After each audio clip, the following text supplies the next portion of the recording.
Great. Hi, everybody.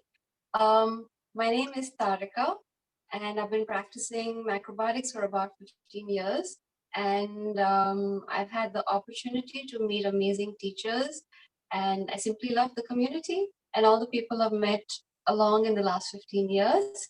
I'm a wellness author in recent years. I've written a few books.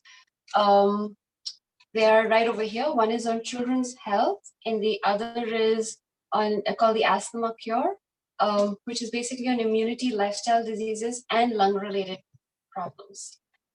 So here I am from my kitchen in Delhi, India, starting a class where we will be teaching three things today. So we're going to make Indian style quinoa, and we're going to make date and nut balls, as well as we're going to make savory leek pancakes. However, as I said, we have the lockdown and I wasn't able to get a lot of the stuff. So instead of leek, I'm using spring onions, which kind of tastes the same. And you could, as you see in the recipe, you could even use onions actually. So I'm going to begin with the quinoa because I want to show how you boil the quinoa. And while the quinoa boils, we'll come on to the savory leek pancakes. So here I have, as you can see, this is a heavy based stainless steel pan, and I have 1 cup of quinoa and 2 cups of water in this. And what I'm going to do is, and this has been soaking for about 6 hours. So what I'm going to do is I'm going to bring this to a boil, covered. So I'll switch that on. And as that comes, we'll just leave it there. We'll come back to it in a moment. We'll, in the meantime, get to our next recipe, which is the leek, savory leek pancakes. I'm going to bring all the stuff for that over here.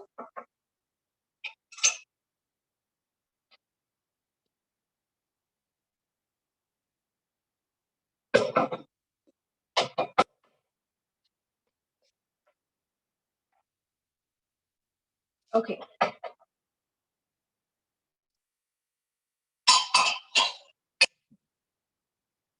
So for the savory leek pancakes, we need gram flour. I've taken half cup of gram flour over here.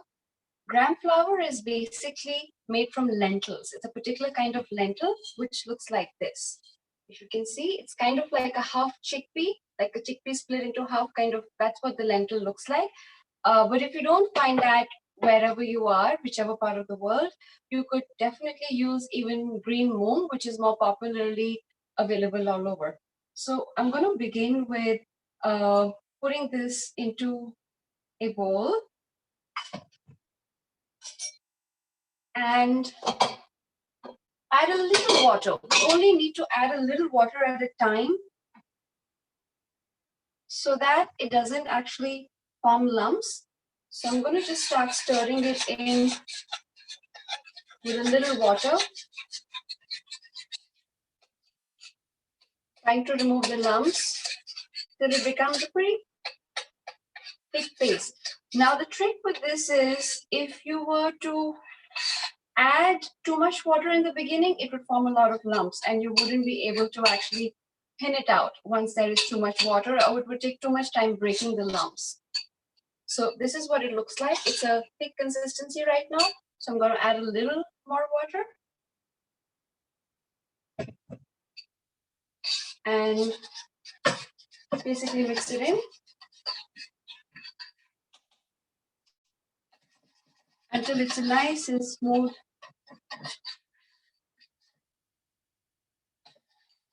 paste.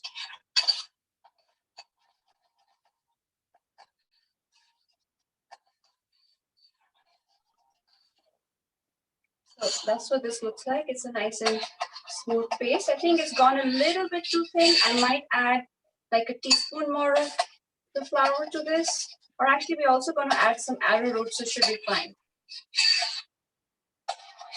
So that's sort of the consistency, batter consistency.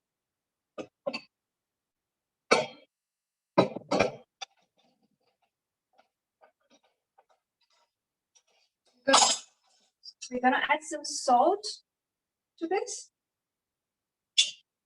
And we're gonna add some cumin powder that gives it a nice flavor. Now that's really up to taste. You could use 1/4 of a teaspoon or half a teaspoon based on how much you like cumin. You could also add fresh chilies, that's optional, or black pepper if you wish, but all of those are optional. So you can see if that works for you. And then to this, we're gonna add some spring onions, about 1/4 of a cup of spring onions. Actually, I'm gonna add the arrowroot first. So here we have some arrowroot powder. I'm using kuzu root, but you could use any arrowroot that you find in your country.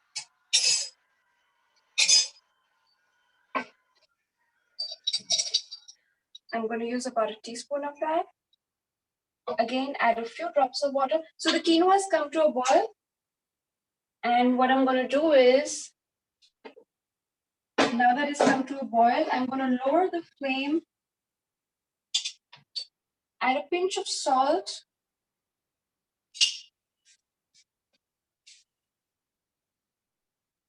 and put a flame tamer. This is what a flame tamer looks like. And put a flame tamer underneath it, underneath the pan, which helps to cook it evenly, as well as doesn't let it burn. And I'm going to put an alarm on my timer for 20 minutes. So when the alarm goes, it's on the lowest flame with the flame tamer. And when the alarm goes, I'm going to simply turn it off and it'll be ready. The quinoa, you don't need to stir it, touch it, nothing. So that's how you make quinoa. It's very, very simple.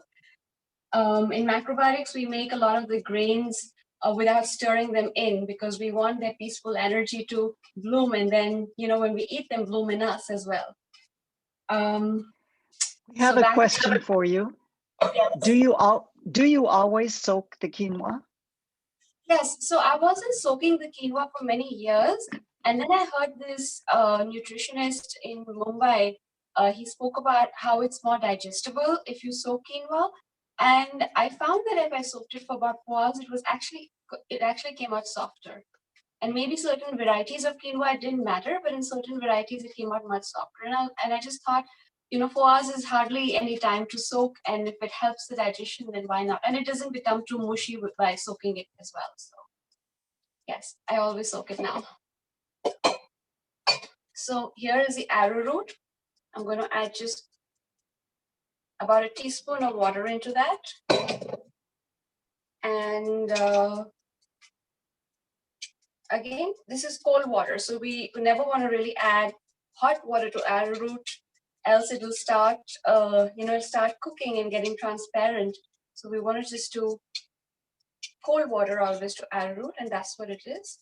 And I'll add that to the gram flour batter. So here we have the gram flour batter. Now to the gram flour batter, we'll add the spring onions, about 1/4 cup of the spring onions. And here you go. That's what it looks like. You're just going to stir it in. You could even do, like I said, onions or leek. And so here we have the spring onion savory pancake batter ready.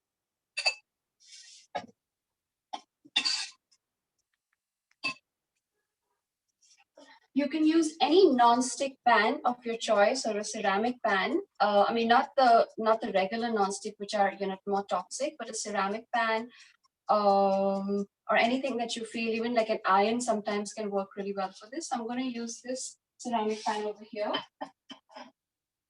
And I'll bring the phone here so you can see that in a moment. I'm cooking this in cold pressed sesame oil. So I'm going to take about a teaspoon of I'm going to first turn on this on a medium flame. And here I have. And this is how, we don't really put oil into a cold pan. So I'm going to just touch it and see as it starts to get hot. And now that it's beginning to warm up, but not too hot, I'm going to lower the flame a little and add a little oil. This is the amount of oil that we've put.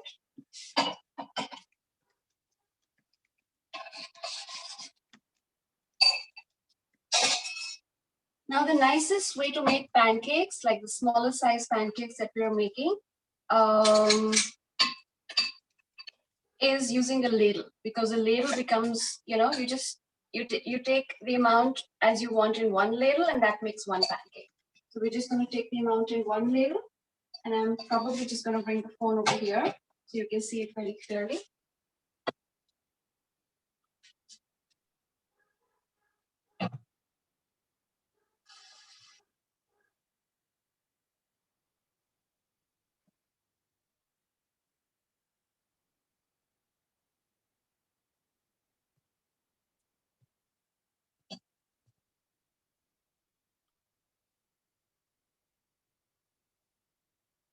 And we're going to let this cook for a while.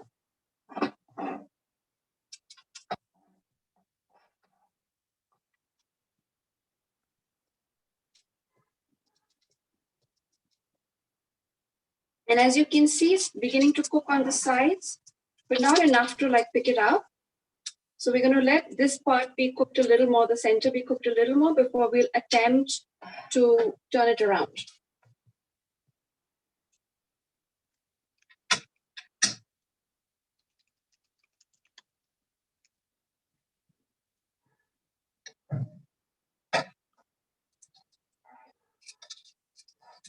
See, it's beginning to be able to pick it up a little.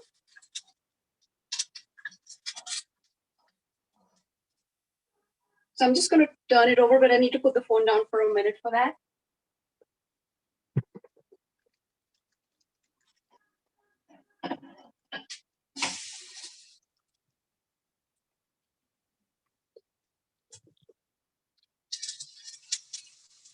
And turned over, you can see it is well cooked on this side. And we're just going to let the other side cook before we plate it.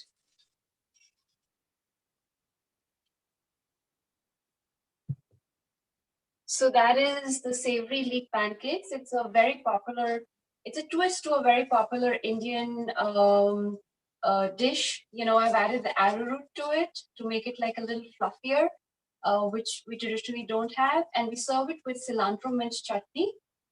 And we often have it as a breakfast, and sometimes, it's served as a snack for kids or everybody, the whole family in the evening time as well. So it's a very, very popular breakfast and breakfast or snack dish.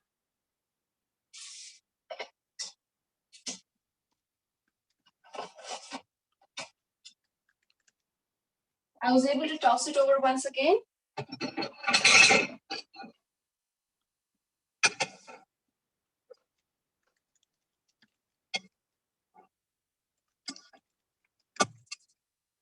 And that's done. It can be tossed on both sides very easily. Light brown, not very heavily brown, and the onions like nicely cooked as well. And I'm going to just plate that. Here we have this on a plate, ready to be eaten along with a dip. For our next recipe, it's a very delicious recipe, and it's the date and nut balls. It gives a really nice pick-up energy mid-mornings, in between meals, or whenever you feel like eating something but not something heavy enough or not something too sugary. This is a lovely dessert, sort of a snacky sweet thing which has no sugar in it and no artificial sweeteners as well. Tarika, Yes. if you were to make more pancakes, would you put more oil every time? Do you need to add oil each time? So what I would do is I would basically, I didn't prepare to make more pancakes, but basically I would cut an onion into half And I would wipe out and put a fork into the onion and wipe out the oil each time so that it doesn't get, overcooked. And put a little oil maybe each time, yes. But Okay. Wipe out the oil, the old oil. Thank you.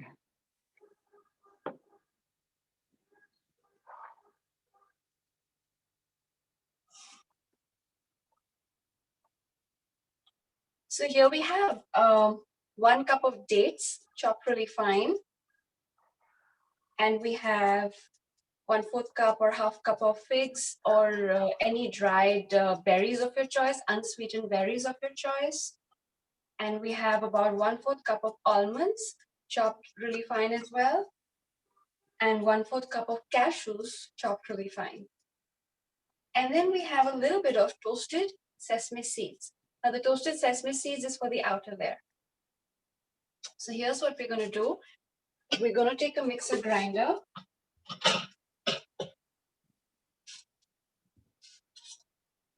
And I'm going to put the dates in.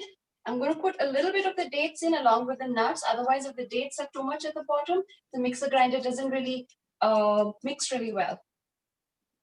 So I'm going to put the other dates later. So a little half the dates, the cashews, the almonds, and the figs.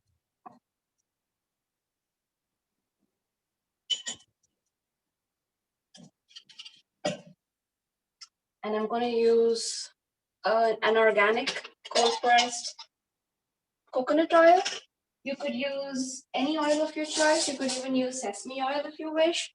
I don't mind the coconut flavor, so I'm okay with using coconut. But since we're going to use sesame powder on the outside, if you wish to use just a little sesame oil, it's not so much for the flavor. It's really just to be able to grind it well because we're not adding water to this. So I'm going to add 1 teaspoon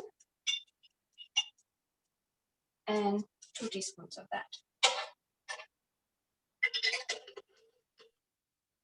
And to this, I will also add a tiny, very tiny pinch of salt. You want to add very little, not to make it salty, of course, but just to balance the sweet so that it's easier on our digestion. And also the sweet becomes more enhanced with a little bit of salt. So that very little salt for those purposes. And I'm going to grind this. This is going to be a little noisy for a moment, but I'll bring it back and show you the texture.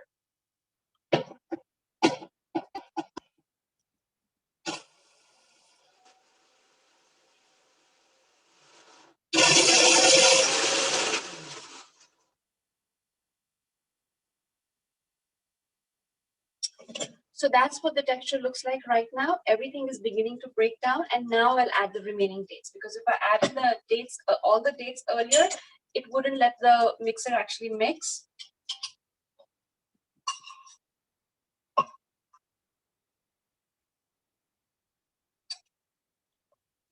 I want to interrupt you with another question back to the quinoa. Yes, someone is asking, do we cook the quinoa in the soaking water, or do you throw out the water and add fresh water? You're muted. Go ahead. Go ahead. Oh. No, it's good. It's good. In the soaking water itself. So you soak it and use that water to cook? I use the water. I use the soaking water while cooking the quinoa. When I cook brown rice, sometimes if I soak it overnight or longer than 12 hours even, then I remove the water and I add fresh water, especially if I'm not sure about where the source of brown rice is organic, that I bought from an organic brand, but a general brand. But certain brands that I trust really a lot, then I don't feel the need to add water to them as well. I'm not to change the water for those as well. So it's different with different grains, but mostly Good. at this point, yeah. So I'm going to get back. Maybe you want to mute me again for a moment, just so it's not so.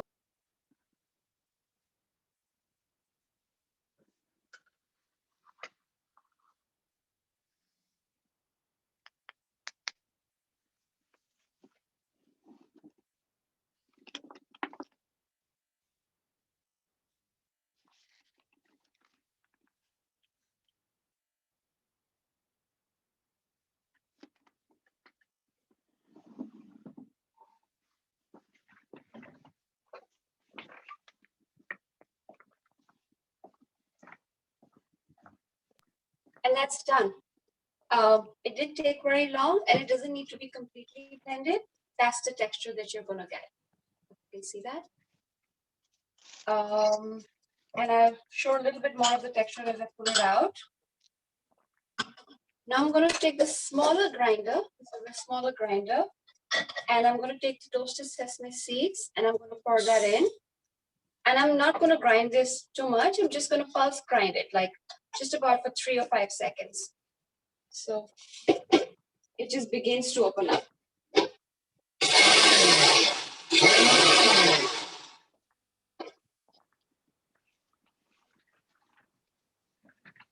There. It's somewhat opened up, but it's not fully ground. And that leaves it with a really nice texture. And I'm simply going to take a plate and I'm going to put the seeds on the plate so that when I make the date and nut balls and I want a little flavor on the outside, I roll it on this plate. I roll them on this plate. So the plate is right here.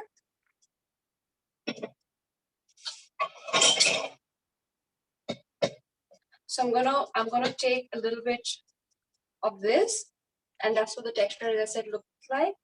And and it's getting made very, very easily. The texture, even though it's not fully ground, because of the sticky nature of the dates and the figs, it binds very easily. And in fact, a little bit of the chunky pieces of the cashews and almonds actually gives a really nice texture as well when you.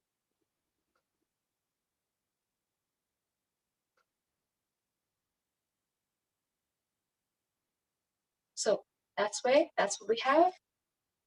And we're going to take this and we're simply going to roll this up.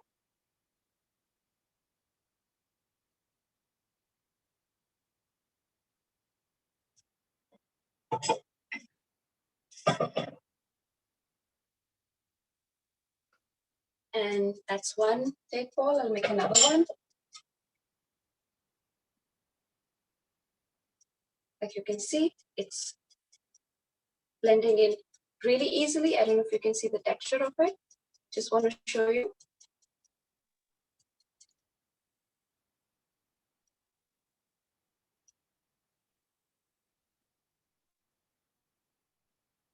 So you want to use the center of your palm and press it really nicely because the center of the palm binds it well and also gives it a certain strength. So it won't just open up when you're eating in the mouth. So when somebody does it very, maybe not very carefully or doesn't use the center of the palm to sort of bind it well, then it's possible that when somebody bites into it, it could fall apart. So we want to make it really nice, well bound by pressing in sort of a way, using the center of the palm. And then we take the sesame seeds again and we roll it. And that is the texture.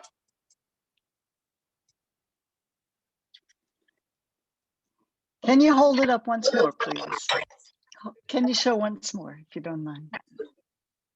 Yep. Here is. Nice. Perfect. Thank you so much. Very nice. Great. So I'm just going to put this aside. And just going to wash my hands as they're really sticky with the dates before we start the quinoa.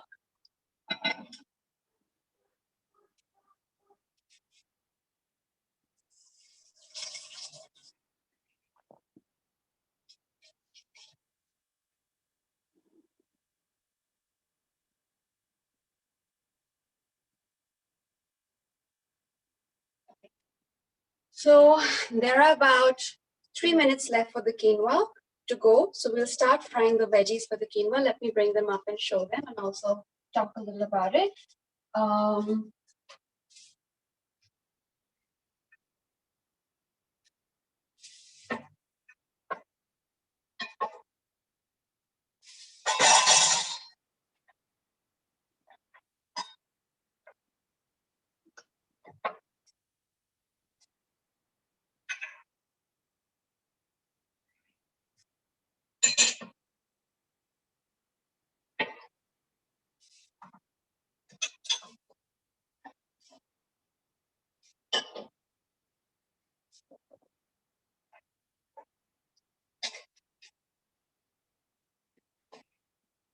So for the quinoa, we're basically going to make something that's a lot like fried rice, but it has, of course, an Indian twist to it. It's not Asian or pan-fried rice. And it's not a risotto. It's just, it's got an Indian twist to it. So we're going to use these dried red chilies. And you could use any chilies that you wish to. I'm going to use them whole. I'm not going to actually break them, or I'm not going to cut it small, because this is only for the flavor. It doesn't really give too much of spice, but it gives a nice flavor and a very light, very light spice. And we're going to use some cumin seeds, whole cumin seeds. And we're going to use ginger, chopped really fine. Now the ginger is actually I use that a lot in Indian cooking because we have a little more spice and a little more flavor, not hot spices, but we still have enough of coriander and cumin and other things. So that I feel the ginger really brings in, centers us in the cooking. And that's traditionally also used in most dishes, luckily. But I definitely use it in a lot of the lentils for us to be able to digest them well. And then we have here turmeric. So this I want to show you it looks just like a ginger. Do you see that? But it's orange in the center. And so we get fresh turmeric and grate it or cut it fine and use it. Of course, I also have organic turmeric powder, as everybody would be using, all the time. But we also get fresh turmeric, so I'll be using the fresh turmeric. I also make like a tea with fresh turmeric, and in fact, since we all going through such problems with the pandemic, when I had COVID back in January, one of the teas that really felt like gave me energy and made me feel very good was I used grated turmeric, crushed garlic, a little black pepper and cumin, and very little ginger in the end, and I brewed it for 15 minutes. And I just added the ginger in the last 3 minutes, otherwise it begins to get too hot on the throat. And that felt very good. I made like a pot full of it and had it twice a day. And I think that reduced symptoms for me because I wasn't, except for sleeping a lot the first 4-5 days, I didn't really, fall very sick, thankfully. And then we're going to add, oh, that's the alarm for the quinoa. So we're going to simply turn it off. And I'd like to show you what the quinoa looks like. It's very nicely done when you do it like this. There's no water left over. As you can see, it's ready. And I'm gonna let it cool down a little bit, but it's not burnt at the bottom either.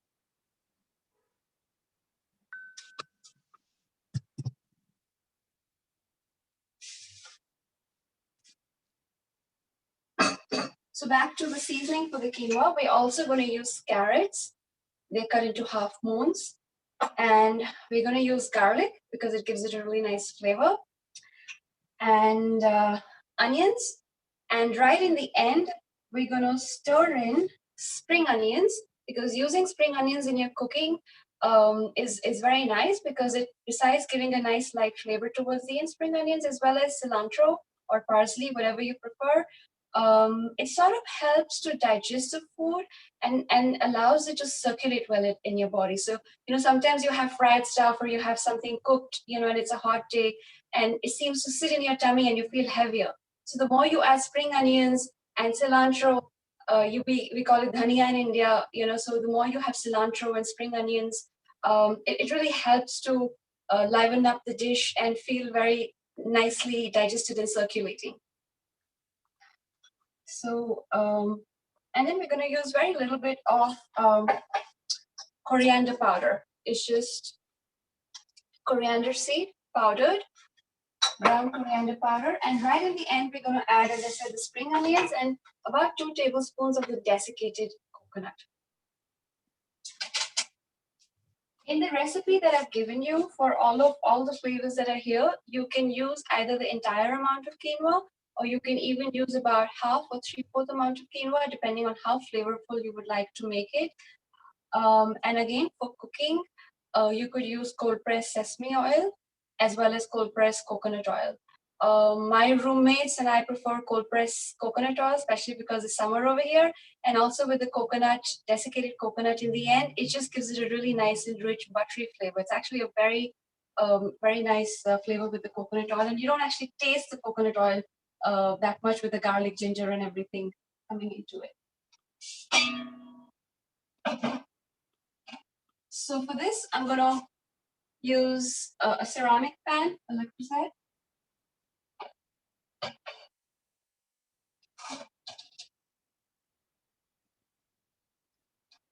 Normally, I would allow the quinoa to cool down for about an hour because it becomes a little bit drier, and then it's nice to use it.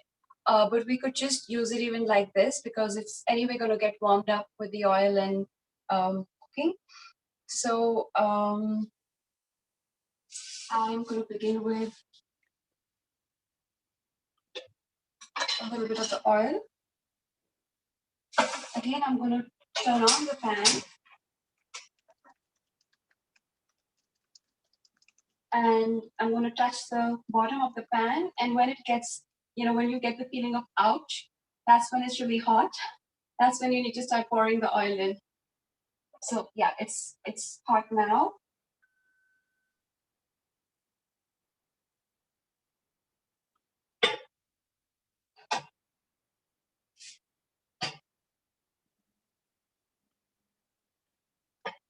For the oil, I'm going to start first with the dried red chilies.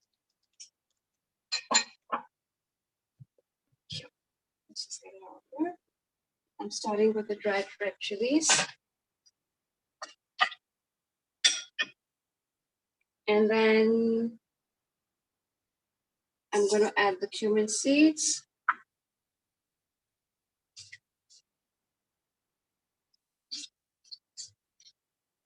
You're in northern India. Is it very hot and humid there in the summer? Yes, it's very hot right now, and it gets humid in July. July is a monsoon season when it gets very humid, and it's very hot right now. And then I'm going to add the turmeric and the ginger.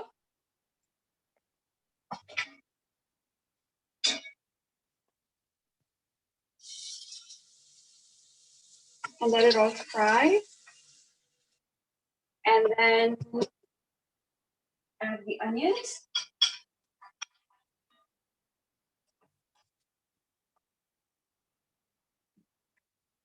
As we add the onions, we always add a pinch of salt just to sweeten the onion, but also balance its energy. Just becomes nicer on the body, because some people also consider onions to be a little, tamasic, as we say in Arabic. They're not very good energy generating.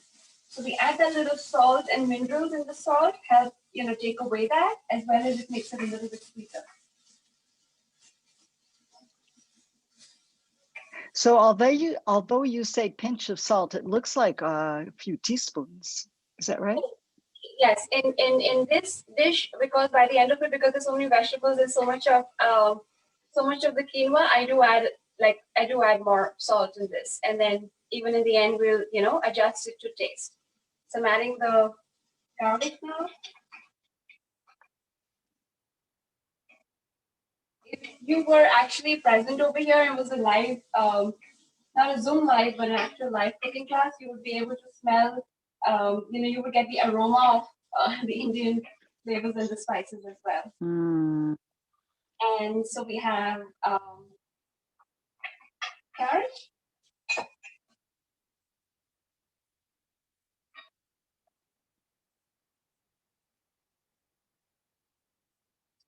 About that much of coriander powder.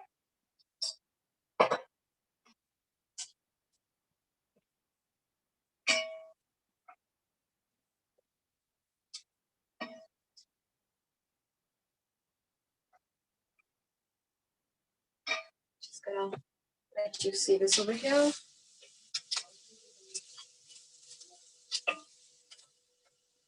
Nice. So will you remove the chili pods or whatever they are? I would remove the chili just before serving. If someone's not familiar with it, but frankly, in India, if it goes into somebody's bowl, they know they'll just pull it on the side. They won't eat it because it's a whole chili. They see it. So they probably like say 5 people are eating this. There are 2 chilies. It'll go to 2 people's bowls, and they'll just remove it. But of course, one could remove it before serving as well. It's really your choice.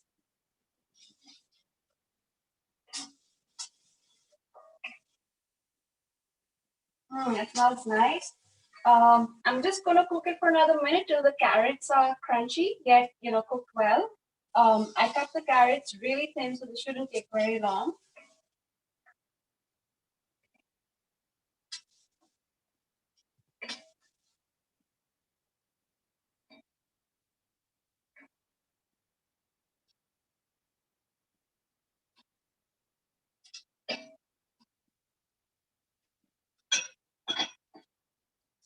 I think it's pretty much done, so I'm gonna add the quinoa to this now.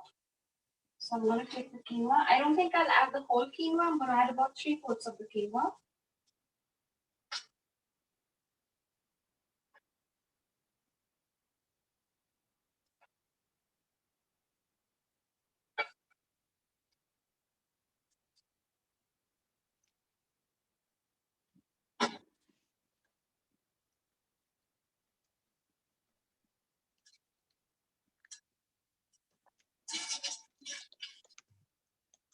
And so the quinoa is very delicate, and you want to like sort of cut through it and let the fluff stay.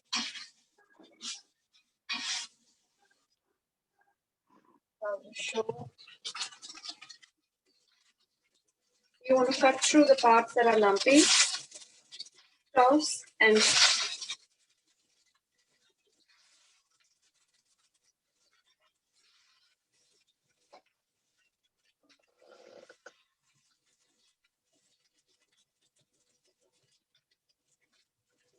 it's almost done.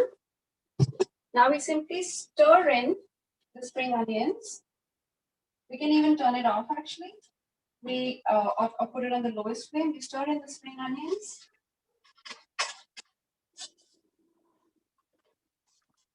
And 2 tablespoons of desiccated coconut, which gives it a really nice flavor.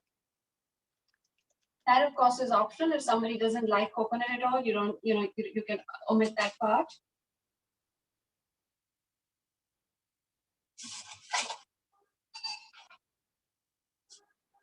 And we can turn it off and just stir it in.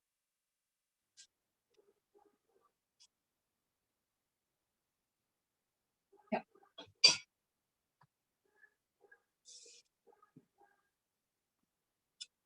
That's what the dish looks like. Oh, it's beautiful. Really nice. And I'll be back in 1 second.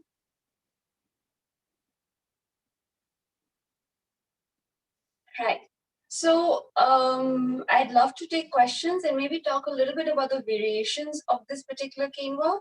We can of course make it with brown rice. We could make it with barley. We can make it with so many other grains. You could even cook the millet not too creamy and a little fluffy. And we do a lot of millet can be cooked similarly to have the same texture as quinoa. When we cook it in just 3.5 times the water, it's a lot fluffier.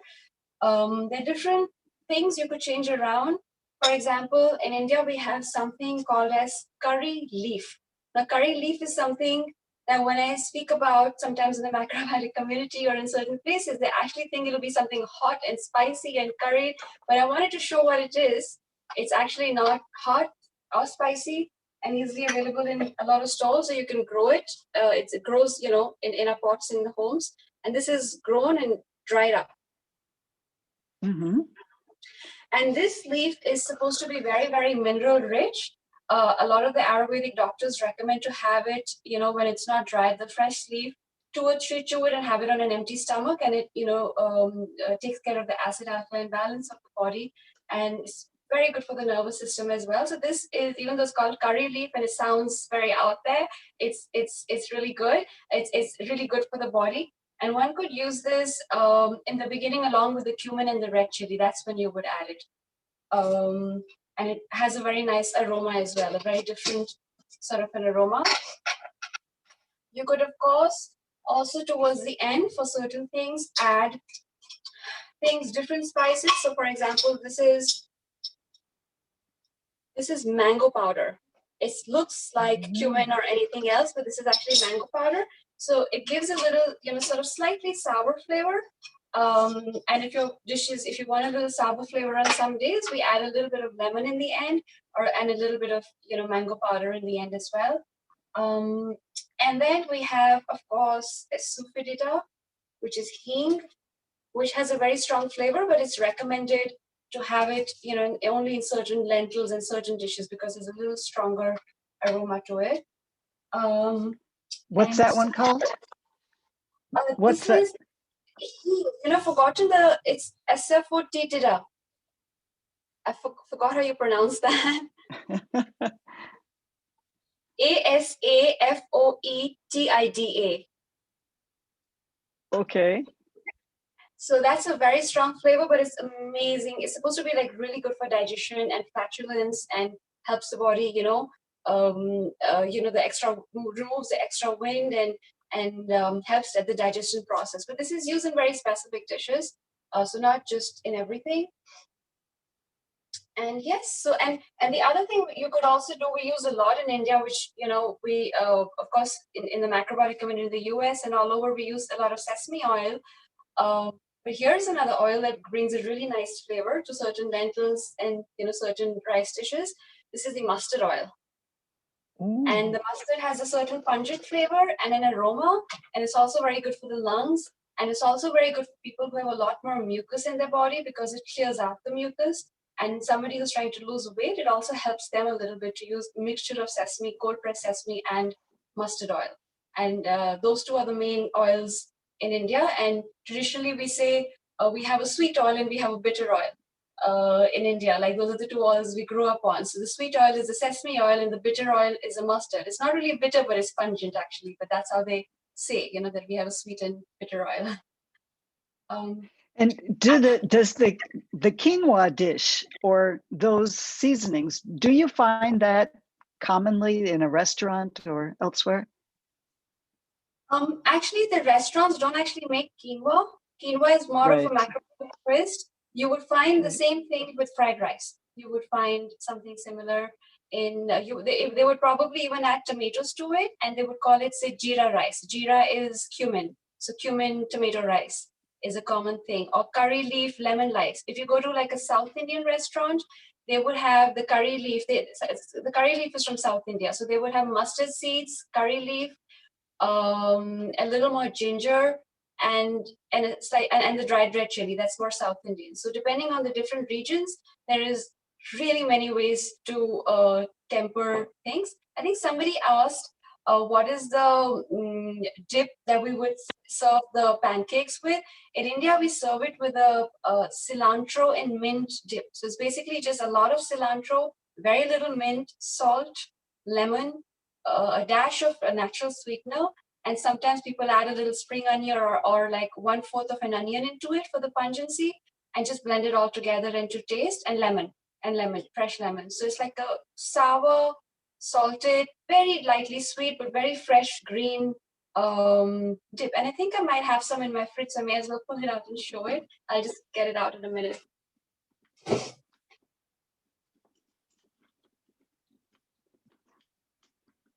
So you would actually find a cilantro mint dip in an Indian household pretty much every day, all the time. We make it every 3 days, and it stays in the fridge for 3 days, and it's helpful. So that's what it looks like. That's the consistency.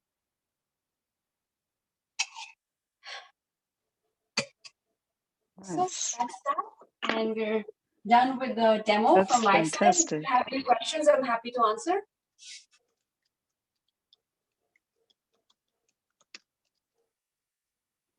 Questions, anybody? What's the liquid in the cilantro? Which oil? There is no oil in it. It is water. It's a little bit of water. It's water-based. Thank you. Sure. Thank you. Thank you. Thank you so much. Well, it's really a pleasure. You make everything so easy. Everybody, but I'm going to scroll for a moment and see everybody. Wonderful. Yes. Can we get also the recipe of the chutney, of this cilantro chutney? Can you send me, Tarika, the recipe for the cilantro? Yes, absolutely. I'll send that to it as Good. well. Sure. And then I'll be sending out recipes to everybody. Sure. I'll do that. I'll send that before tomorrow. Yes. Sure, take your time. I'll send it in a few days. So let's have everybody, I'm going to go to gallery view, like you said, and anybody with a black screen or without being live, if you wouldn't mind just for a minute to open up your video. Can I ask that whoever, Christine, anybody who's willing to do that and give a big smile, Janice, anybody else? Let's see who we got here. Okay, so Hazel, Karen, Julia, nice to see you. Anybody else? Sarah, Christine, anybody? Good, Bill, you got a nice smile. And Karen, and just waiting. Hazel, you want to just open your video for a minute? Just give another minute. Anybody else? Yeah, good, Janice, nice smile there. Sarah, anybody? Sarah, we're missing you here. No? All right, Julia, come just a little closer to the camera. All right, everybody. So if you give me that was a wonderful cooking class. That was terrific. Joao was amazing. I just love our speakers. Oh, good, Irene, that's great. Oh, that's great, that's great. Good, okay, here we go. 3, 2, 0. Thank you very much. thank I you. got it. Thank you. Thank you so much. Thank you so much. Bye-bye. I'll take Thank you. Bye-bye. It Thank was a you. pleasure.